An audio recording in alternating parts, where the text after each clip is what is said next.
Hello and welcome to another video.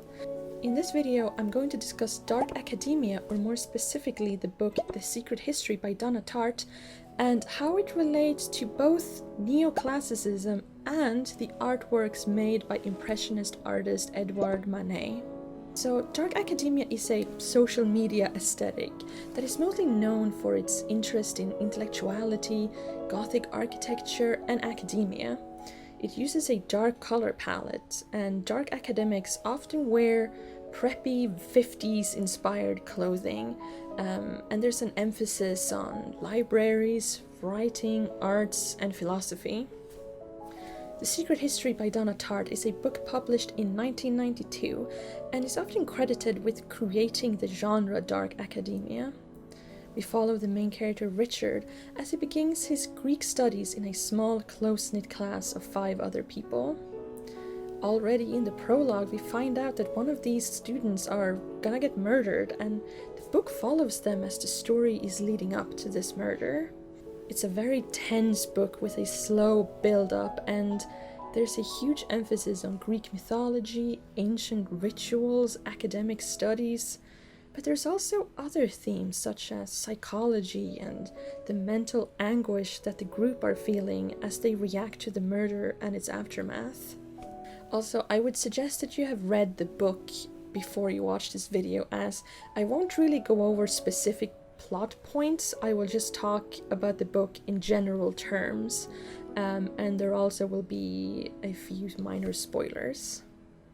Chapter 1: Neoclassicism.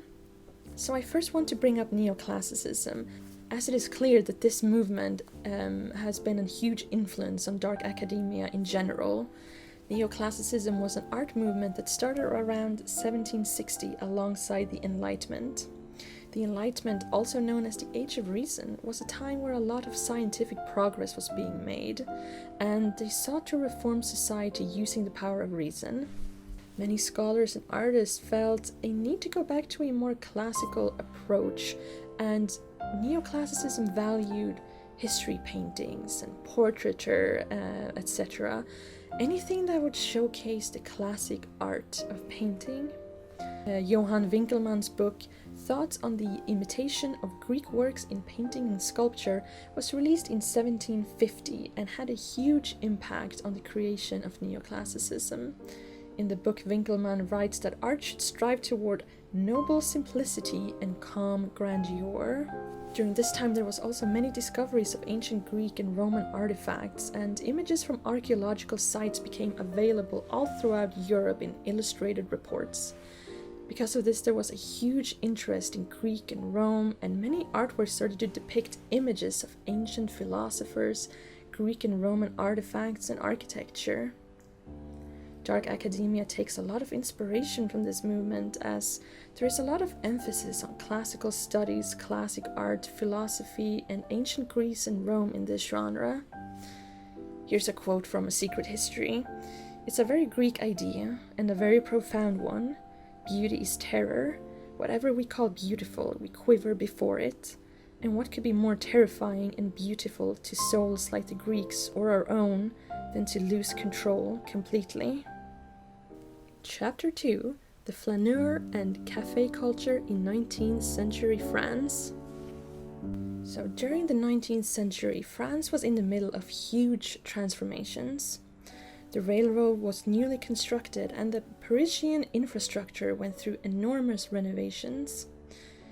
Instead of small, narrow alleyways, there were now instead huge boulevards and massive streets that were able to host a range of department stores and cafes with outside serving. Cafes in Paris boomed, and in 1880 there was a total of 30,000 cafes in Paris compared to 5,400 in 1840. As well as coffee, cafes also offered their customers a range of alcoholic beverages. Between 1840 and 1870, it's estimated that the consumption of alcohol tripled in Paris. So the people who were lucky to be well off enough flocked to Paris with the newly constructed trains and spent their weekends strolling down boulevards, going through the department stores, and relaxing at the many cafes. The cafes were also hugely important to the creatives of this time, as the cafe functioned as a meeting place away from the strict social responsibilities of work and home life. Many intellectuals and artists would have weekly meetings at the cafes where they would discuss their ideas and share their thoughts. For artists, the cafe also worked as a great vantage point to observe everyday life, a theme that would become hugely popular in artworks from this time. All of this brought on the creation of a new type of character, a type of person that would appear in texts and artworks called the flaneur. Flaneur can loosely be translated from French to mean a person who strolls or idles. Charles Baudelaire described this character in one of his texts from 1845, and he writes, "For the perfect flaneur, for the passionate spectator, it is an immense joy to set up house in the heart of the multitude, amid the ebb and flow of movement, in the midst of the fugitive and the infinite. To be away from home, and yet to feel oneself everywhere at home, to see the world, to be at the center of the world, and yet to remain hidden from the world, impartial nature which the tongue can but clumsily define. The spectator is a prince who everywhere rejoices in his incognito.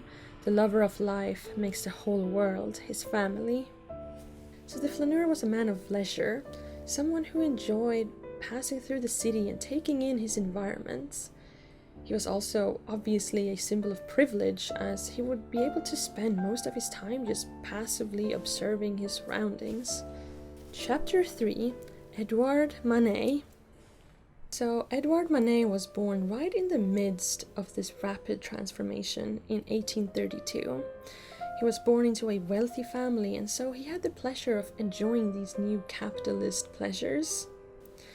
In Café Concert, we see a wide range of social classes.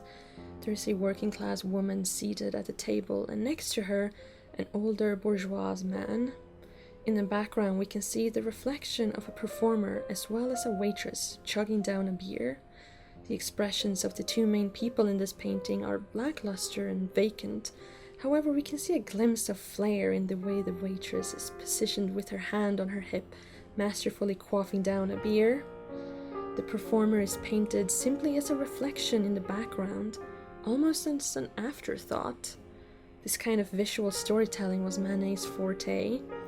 He would create a visual room where, if you looked closely, you would discover one distinct figure after another. This goes with the values that sprung from this new Paris, as it had become a place for leisure, for spending, for department stores. One would often blend in with the anonymity of the crowds in Paris, but the individual self was still there if you looked closely. This also lets him play with morality and uncertainty. The longer you look at one of his paintings, the more you wonder about the story behind it. In his painting, A Bar at Foyle's Bergerie, we see a woman standing behind a bar. We see the room and the people around in the reflection in the mirror behind her. It is unclear if the barmaid is simply just a barmaid or if she's also a prostitute, as her withdrawn and cheerless look might indicate. Manet never gives us a clear answer. It's up to ourselves to wonder. Unlike Café Concert, where his subjects in his paintings are the clientele and the service workers of the establishment, A Bar at the Foyle's Bergerie lets us become part of the painting. We are effectively the customer, looking at the barmaid as she is working behind the bar. With this idea, we come back to the idea of observing. We are observing the woman, and the woman is observing us. In the reflection of the mirror, we can see the audience observing a performance, and the mirror itself is a symbol of observing. Just like the flaneur who would stroll down the boulevard of Paris, observing the shop windows, taking in the views of modern life, we have also become the observer, people watching, as we're looking through the art of Manet, looking at the people he's depicting and wondering about their stories. Chapter 4: The Secret History.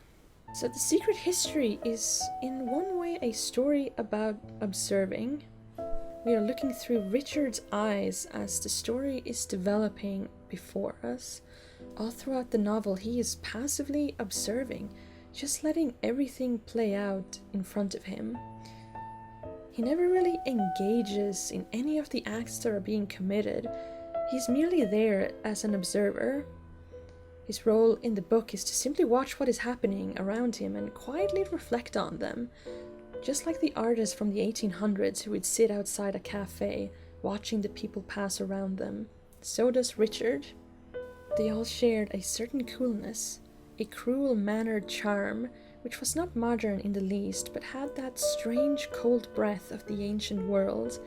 They were magnificent creatures, such eyes, such hands, such looks.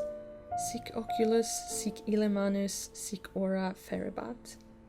Viewed from a distance, his character projected an impression of solidity and wholeness, which was in fact as insubstantial as a hologram. Up close, he was all motes and light. You could pass your hand right through him.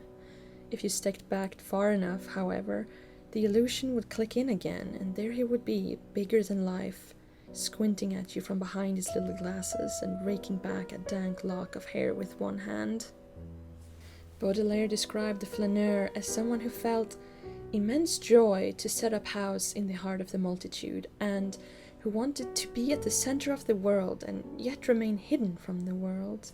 And Richard describes himself just like this at one point in the book. I like the idea of living in a city, any city, especially a strange one. Liked the thought of traffic and crowds, of working in a bookstore, waiting tables in a coffee shop. Who knew what kind of solitary life I might slip into? Meals alone, walking the dogs in the evenings, and nobody knowing who I was. The book is written in past tense, as Richard is reminiscing over what had happened during his time at the college. Even though the acts that are happening in the book are in no way ordinary, murder is hardly an everyday occurrence, the way the story progression is being described almost makes it mundane. It's not the murder that's the focus of the book, it's the ordinary life that came before and after that creates the incredible tension. It's funny, but thinking back on it now, I realized at this particular point in time, as I stood there blinking in the deserted hall, was the one point at which I might have chosen to do something very much different from what I actually did. But of course, I didn't see this crucial moment for what it actually was. I suppose we never do. Instead, I only yawned and shook myself from the momentary daze that had come upon me, and went on my way down the stairs. The chapter describing Bonnie's funeral hardly contains any out-of-the-ordinary events. It's simply a funeral and nothing unexpected takes place, yet it is probably one of the most tense chapters in the book. And then I also want to bring up some of the more visual similarities between the book and Manet. As we were looking at Manet's work, there was a clear inclusion of liquor, seeing as most of his paintings were depicting pubs and cafes. But this is a visual that comes up quite a lot in Dark Academia. There is almost a glorification of alcohol use, and the image of the struggling artist is often romanticized. The book contains a lot of alcohol usage, and though it doesn't often take place in pubs or cafes, like Manet's paintings, it still sets a similar tone in how Richard is drinking and observing his peers from a living room couch or even a library. Walking into the library, I took in my breath sharply and stopped. It fronted bookcases and Gothic panels stretching 15 feet to a frescoed and plastered medallion ceiling.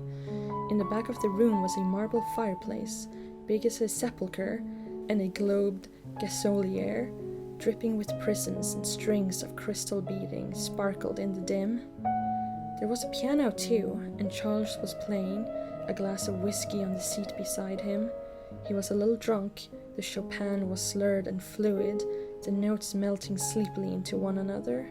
A breeze stirred the heavy, moth-eaten velvet curtains, ruffling his hair. Chapter 5, Conclusion. So I want to end this video by just tying everything together a little bit. Dark Academia is clearly visually inspired by neoclassicism. They share the same kind of fascination with ancient Greece and Rome, the emphasis on ancient philosophy, classic painting style, But when we look more deeply, we find that there are several similarities between dark academia and expressionism from the 19th century. The themes and emotions in a lot of dark academic shows, books, and imagery invoke the same kind of feelings and thought process that we find in the paintings by Manet. It is in one way a very privileged view of the world. The characters in A Secret History come from a privileged background. Maybe not Richard, but he's quickly invited into their upper-class world, and Manet was born into a rich family that let him spend his time observing people and doing his art. Nonetheless, both A Secret History and Manet did an incredible job at depicting their versions of everyday life, and maybe we should all try to take a moment and just simply observe the world around us, and maybe we can find some of that magic hidden in the more simple aspects of our lives. Anyway, I hope you enjoyed this video, and if you did, please give it a like and subscribe, and I will see you again next time. Bye!